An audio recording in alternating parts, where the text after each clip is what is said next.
ಸೂರ್ಯ, ಚಂದ್ರ, ಮಂಗಳ, ಬುಧ, ಗುರು, ಶುಕ್ರ, ಶನೇಶ್ವರ ಹಾಗೂ ರಾಹು ಕೇತುಗಳಲ್ಲಿ ಸಮಬಲಾಢ್ಯರಾದರು. ರವೀಂದ್ರನಾದ ಶನೇಶ್ವರನು ಅಖಂಡ ಸ್ವರೂಪನು.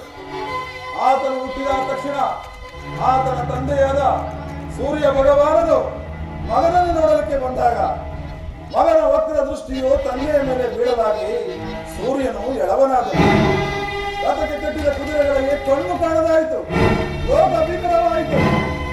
ಆತನನ್ನು ಗಾಗೆ ಕಟ್ಟಿದ ವಾಹನವೆಂತಲೋ, ಕಪ್ಪು ರೂಪವ ಧರಿಸಿದವನೆಂತಲೋ, ಕಾಲ ಭೈರವೇಶ್ವರನ ಪೂಜೆ ಮಾಡುವನೆಂತಲೋ, ಒಪ್ಪದವ ಕುಲದೊಳಗೆ ಗಾಣಿಗರೆಂತಲೋ, ಆತನನ್ನು ಇಷ್ಟೊಂದು ಧರಿಸಿದವರಿಗೆ ಅಷ್ಟೈಶ್ವರ್ಯ ಭೋಗಭಾಗ್ಯಗಳನ್ನು ನೀಡುವನೆಂತಲೋ, ಆತನನ್ನು ಯಾರಾದರೂ ನಿಂದಿಸಿದಾದರೆ ಅವರಿಗೆ ಘೋರ ಕಷ್ಟಗಳಿಗೆ ಈಡು ಮಾಡುವನೆಂತಲೂ ಪ್ರಾಜ್ಞರು ಹೇಳುವರು.